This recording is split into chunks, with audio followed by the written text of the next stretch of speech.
This week on BroTour.com, we're in Holland, Amsterdam. Holland is situated right here, next to this place. We catch up with Tā Moko artist Gordon Hatfield, Roy Toya, and a couple of bros from Fielding who've been here for 5 years playing rugby. Amsterdam says it all. See, bro. Lots to see, lots to do in Amsterdam. Come check the Bro Tour, yeah, me and the boys all around the world. That's a show you can't avoid. Come on, people, get up, get ready for the BroTour.com heavies. BroTour.com, yeah. Te BroTour, te haere whakamua, te puta tuki te ao marama, ko te ao huri, ko te ao wharui, whai ai a mātou ma hua barata. Ko te BroTour, te haere whakamua. Ko te BroTour, te haere whakamua. Tihei, mauri ora, te tini me te mano, nau mai haramai ki te hōtaka nei ko BroTour.com. Brother, where are we? We're on the shores of Lake Rotorua, and behind us is the beautiful island of Makoia. And over there, Mr. Mohi runs his famous wānanga for the taiaha. Did you know, just 2 years ago, a Tūturu Dutchman all the way from Holland, brother, came over here and took out the taiaha whirl competitions. I know he kicked everyone's butt. Bro, what's up, bro? What's up with the brothers here? But anyway, we'll catch up with them later on in the show. I'm off to go meet this week's celebrity. There you go, bro. Hey, anyway, the fella that owns this whare, he's worked on some of the most exotic locations around the world. Well, the pictures say it all, especially this one. We're at the Meke whare of Temuera Morrison. He's got a few yarns about some of his tipi haere adventures for us. Kia ora, brother. Get the handshake, bro. Yeah, man. Yeah. That's right. That's right. I've forgotten it. One more time. Yes. Too much. This is Ayorangi. Yes, she's a bit shy. She just woke up. Bro, yeah, tell us a little bit about your travels, because you know Bro Tour is all about travelling. Yes. Our Māori people out there. Well, this bro did a lot of travelling this year. Yeah. In fact, this year I probably travelled the most I've ever travelled, because this year I ended up doing my show, the Thames Show, and that caused a lot of travel. When I travelled to London, I was doing LA, plus I ended up doing some conventions for Star Wars, so I was going to LA a number of other times, Indianapolis, went over to Europe from London, places like Copenhagen, Sweden. Do you see a lot of Māori overseas? Only that fellow Bodie Taylor. Every now and then I run into him in these conventions from Star Wars. Cliff Curtis, of course. You see a lot of Cliff. And funnily enough, surprising where you run into a Māori. I was actually in Sweden, of all places, signing, and a Māori fellow turned up with his family. He lived over there in Malmo, and there was a couple of Māoris over there. So it's quite surprising where you actually do run into a Māori. You know, they're all over the place. Eh? Yeah, and it's always that kind of. You know, I think that must be unique to us, just the way we go like this. Oh, yeah. Cheers, brother. Well, thanks a lot for having a cordial with us, and especially using your beautiful whare. Kei te pai, anytime. Cheers, bro. Whānau, aroha. Yeah, exactly. And have a good trip up in LA, and say hello to George Lucas from here. Okay. Uncle Hori, George. Right, the first stop of our 28-day tour, Holland. Red lights, green grass, lots and lots of bicycles, and heaps of people. So put on your clogs and come check this out. Amsterdam. But this is where it all started for me here in Amsterdam. We arrived at Gordon Hatfield's apartment and studio. He's a Tā Moko artist / actor and proud Ngāpuhi. And this is Roy Toya, a master carver that's helping Gordon during his stint in Amsterdam. It's been an awesome hikoi over here, bro. And a lot of our whanaunga back home are, as you know, very passionate about the kaupapa of moko, and well, you know, what the hell are you doing over here tattooing all these bald heads? But you know, that sort of also keeps me grounded too, eh? It keeps me on my toes, and sometimes it might sort of like hurt, but you always got to look at it from a positive perspective, you know, and yeah, you know, it just maintains for me my roots, and it creates debate, and it creates kōrero back home about what is moko and what is it about. And you know, even though the skin might be white or might be brown or might be black even over here, but still there are a lot of parallels that we can learn from as well. As much as we have to share, there's so much more for us to learn, you know, globally, because we're exposed now, you know. No longer is the Pacific some little remote place on the other side of the planet, bro. You can hop on the internet and you can be traveling around the roads in Aotearoa. So we really need to engage as a people, and I really believe that we need to engage globally and put ourselves out there and represent ourselves the best that we can. You're wearing a tāmoko. How does it feel? How does it feel? It started off with a small piece. The first time I go to Gordon, it was this one. And he told me some things about the culture, about the land. And he asked me some things and he put that in that moko.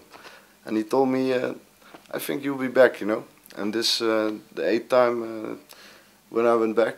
And between, I've got 2 legs complete full, my back, all through this side.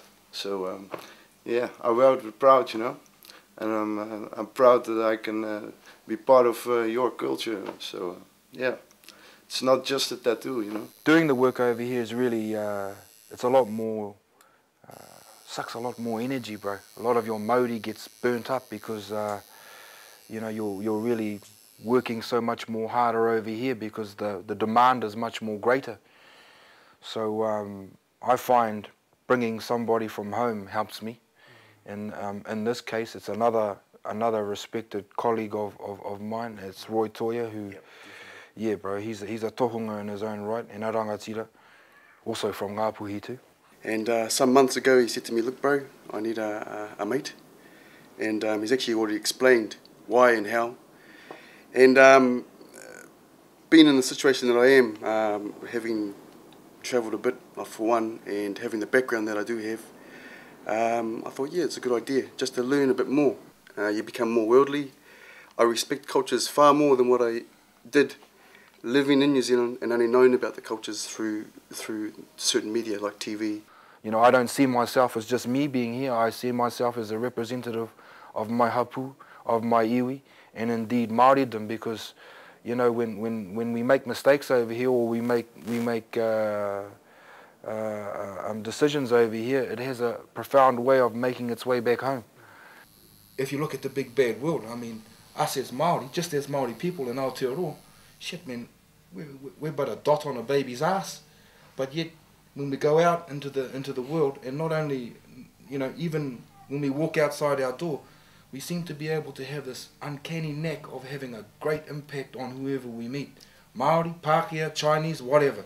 When we're in the house, people know it. And you got to ask yourself, when you're looking in the mirror, what the hell is that?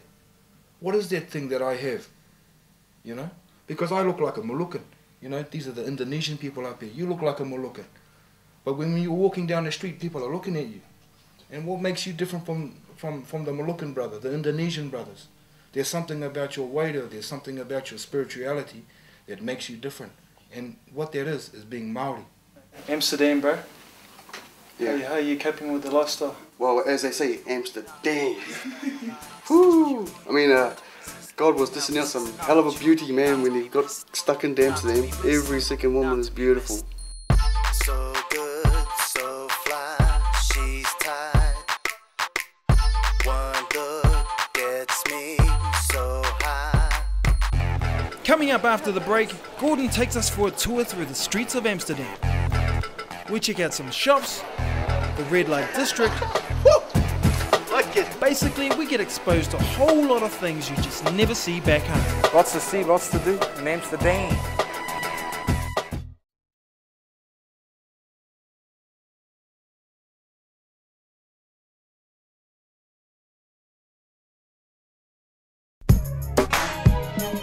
Gordon's the bro giving us the tour around the streets of Amsterdam. Well, we don't call it brotour.com for nothing. Right, it's here.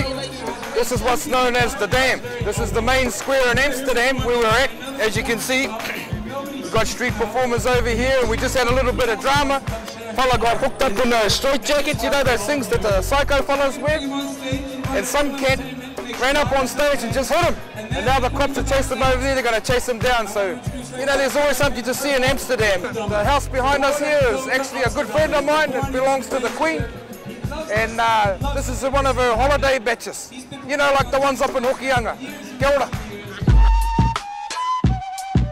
Right over here, this is the old tattoo museum for Amsterdam. I worked here for about a month, and that was my window right over there with the famous tattooist Hanky Panky. So you had all these different type of people coming up and down and checking you out. So I got to actually cut my teeth in Amsterdam, so to speak, right here in the hood. But this is where it all started for me here in Amsterdam.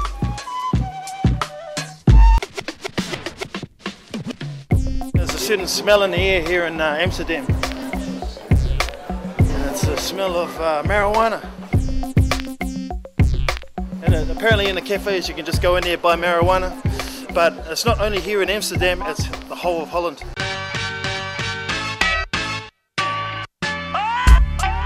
These are tomato plants that grow wild in Amsterdam. And these can be found in the city of Amsterdam, just about in every coffee shop. What an interesting specimen of tomato plants. Some of you Māoris back home might recognise it. We have a native species, Hokianga gold.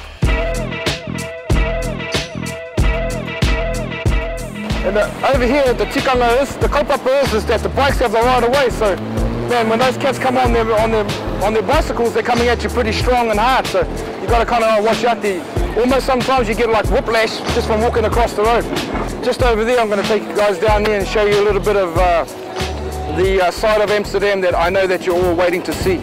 That's the red light district.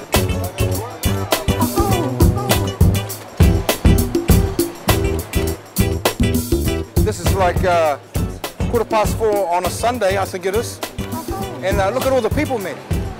So it's like Queen Street on a Friday night or something, but it's like only 4:30. And sometimes you can you gotta like walk through like this because there's so many people. But that's not a bad thing because I don't know if y'all have noticed, but the women around here, like every second wahine, is like tino ātāhua. That's a fact. Now check this out. We're in the red light district. It makes K Road look tame. Sex shops, live sex shows, and heaps of prostitutes that model in windows like mannequins, 24 hours a day. Okay, let's rewind that. Okay, here's the deal. So when you've made your selection, this is what happens. Bye bye, love you long time. Like it. Well, that's something to experience. Well, that's enough to make this Tau Maranui boy blush. Awesome. Well, you know, it's a little bit more full on, eh? During the day, it's all the day shift, you know what I mean? Yeah. What was that mean, bro? Was it solo? Yeah. Oh, you mean to do doubles in your team? Yeah. People get a couple in there, well, so they say. I don't really know myself, but...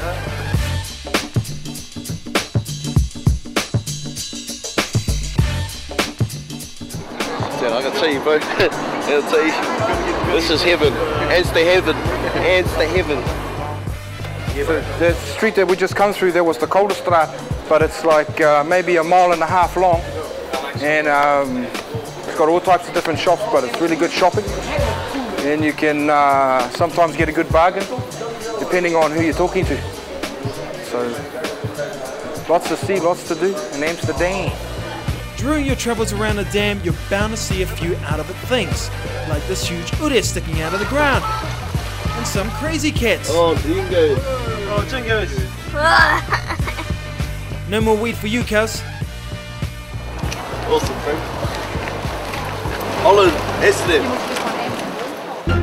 That night, Gordon hooked us up for a kai at one of his mates' places. This is Casper. He's a millionaire playboy that loves his new look. That's thanks to Gordon, of course. Casper is the owner of Jimmy Woo's, the most exclusive nightclub in Holland. Let's go have a jack. It's about as big as the sign gets here, bro.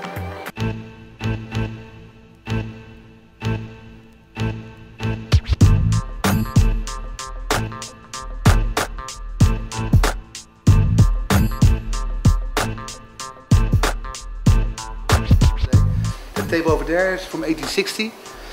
There's nobody here on the podium, there's a big couch around it. There's an opium bed from 1860. It's an original Chinese opium bed. Beautiful. The light ceiling, 12,000 lamps, and they move by computer. but then it really starts moving and does crazy things. You can do like helicopter things and you can do arrows carrying over the ceiling. This is the DJ book, by the way. It's a very special one. Normally you would never see it in a Dutch club. It's for the big American DJs play with this. This is subwoofers all the way goes into the back. It's also cold on the inside, it's very important. And you really feel your whole trouser moving. It's really like, it's unbelievable. Your hairs are going like, this thing can kill you. And the most important thing in this whole club are the speakers. These are the best sound system in Europe, this is. But one of those speakers already 45,000 euros, so it's big ass motherfucker sound. It's so cool because after 3 months, we already won the prize for best sound system in Holland. Cool, and it's even set here. We had to do something for the bro for showing us through his nightclub, so what better than the traditional Māori haka?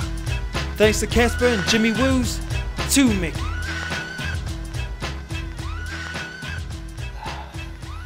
Good about bro? Yeah, beautiful night, man. Awesome night. Saw some wicked shit. Saw some amazing stuff. And yeah, one of the first nights we get to spend in Amsterdam. So as soon as the camera turns off, We out there. boys are out there to have a bit of a go. So you know, we've worked hard today, and looking forward to a nice cold beer. Nice, good sleep. Yeah. When we come back, we suss out a couple of Kiwi boys making it big at a Dutch rugby club. We hit the beach with one of the local taiaha exponents, Haka Boy. and I get my kid off. Yeah!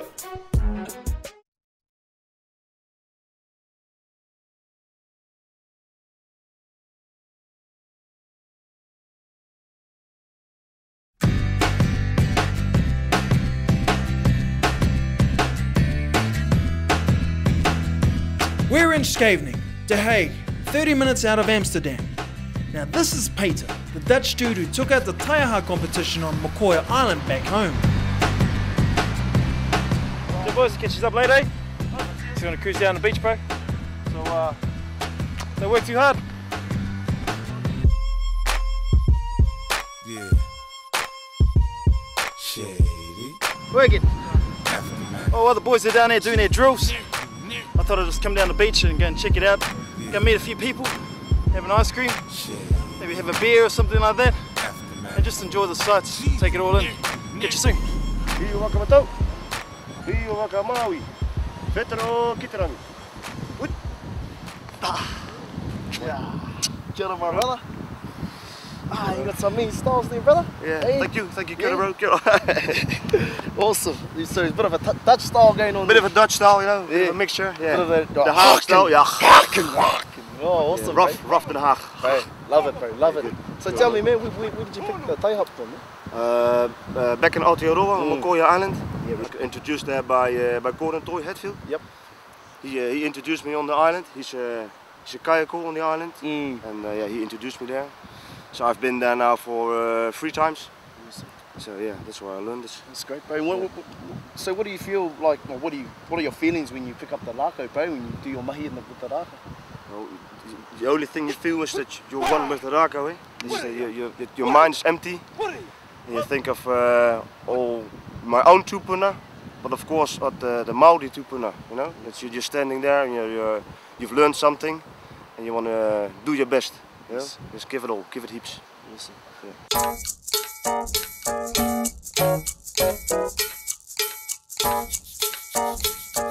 And as Cody and I take a camera down the beach, he tries his best to be as inconspicuous as possible. You can tell by the wobbly shots. Koe anō, tino pai te rangi nei.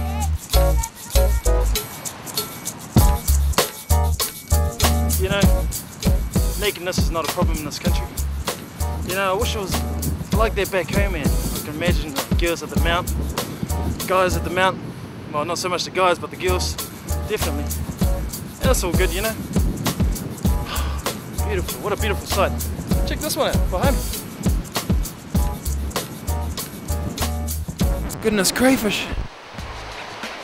Man, I've just been walking for the last 15 minutes. We're about a K from where Bodie and them are.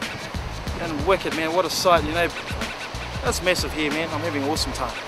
Well, since I'm in another country and I don't know anyone, might as well give the old naked thing a go, eh?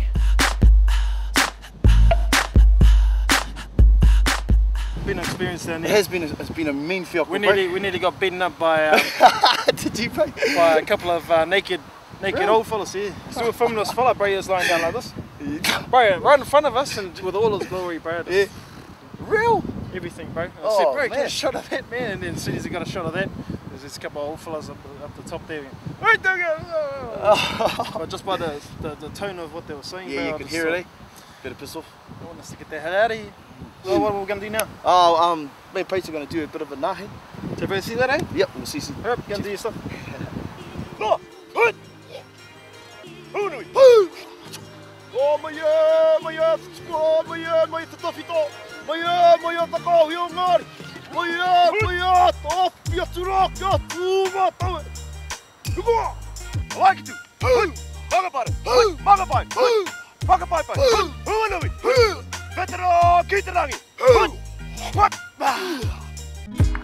Time to catch up with the Kiwi boys from the Manawatu. This is Boris. You can tell he's a bro because of his cheeky grin. And this is his bro, Clint. We arrive at their training and I just can't wait to get it on. You know, get in with Jan, bro? Oh, what my feet, man?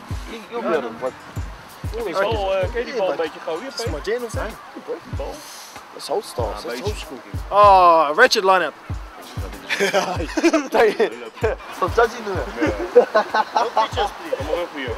We originally just came over here to play rugby. Hey. Yeah. Yeah. They brought us over here to play rugby. Oh, man. Came over in 1999 and we've been here ever since. But we're a pretty successful club here in Holland, so and boys play pretty well, so they let us stay. Eh?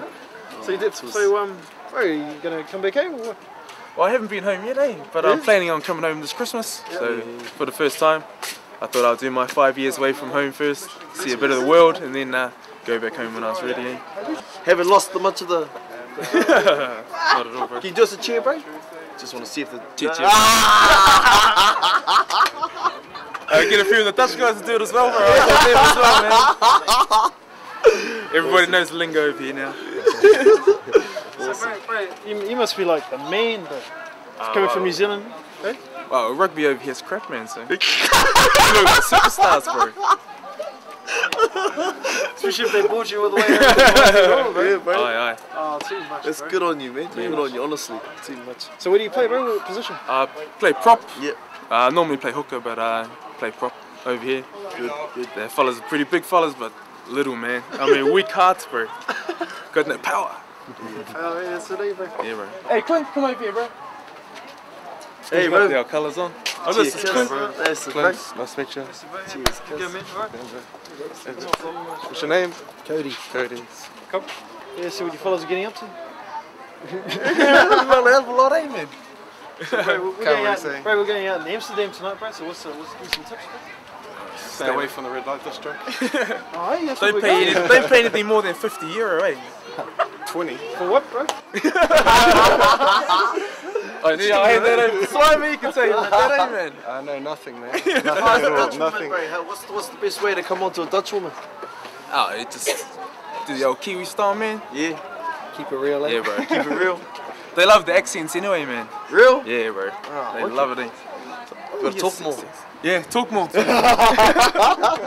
out of those coffee shops. Awesome. Coffee shop? What's coffee shop, man? Coffee? Mum will be watching this. Oh, what? Get out there. Yes, Yeah, we'll go past, eh? Well, somehow I got stuck behind the camera. Thanks to those other two. Okay, right, bro? Tired already, bro? Bro, you're a bit of a utility, bro. Well, it was more than Cody's feet touching the ground. So what do you reckon about old Boris and Clint, bro? They're good lads, nice guys to live with. Had a bit of fun since we've been living there. So I've been on the piss most of the time. He's a very good player, and yeah, at the moment I hope he's staying. Yeah, this club has basically a policy of developing Dutch talent. But we do also recognise the need for a little bit of top quality players. So in our particular case, we've got 2 Kiwi guys over. They add a lot to our game. And not like the other clubs that tend to flood their teams with imports. We're just going for quality rather than quantity. So these boys really add the extra when it comes to tactics and rugby experience. Awesome seeing the brothers, and heaps of love to them and good luck for them for the future. Maybe another 5 years in Holland, who knows? But yeah, too much meeting the brothers is awesome to see everything. Kawa e ware ware. If you guys want to get hold of any of the people we've featured on tonight's show, you'll find their contact details on our website www.bro-tour.com. Stop, drop and roll. And in the evening, it's all good too. Stop, drop and roll. When the lights go wild, it's all good too. Stop, drop and roll. 'Cause when we're hot, Decepticons. Stop, drop and roll. Yeah. Stop, drop and roll. Come on. Stop, drop and roll. Come on. Stop, drop and roll. Yeah. Stop, drop and roll. Well, I hope you guys enjoyed seeing Amsterdam through the eyes of a couple of Māori brothers. Brother, I gotta admit, we've come a long way since Kihiki and Taumaranu. Oh, that's right, and that's what Bro Tour is all about. Exactly. Bro, next week, what are we up to? Bro, next week we're off to the exotic island of Ibiza, party capital of the world. Hola!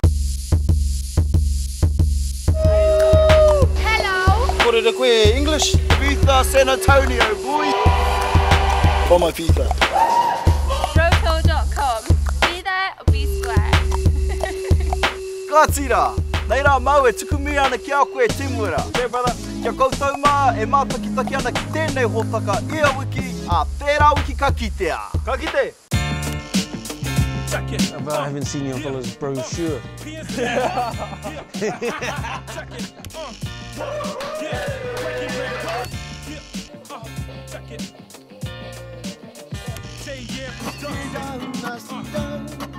Amsterdam.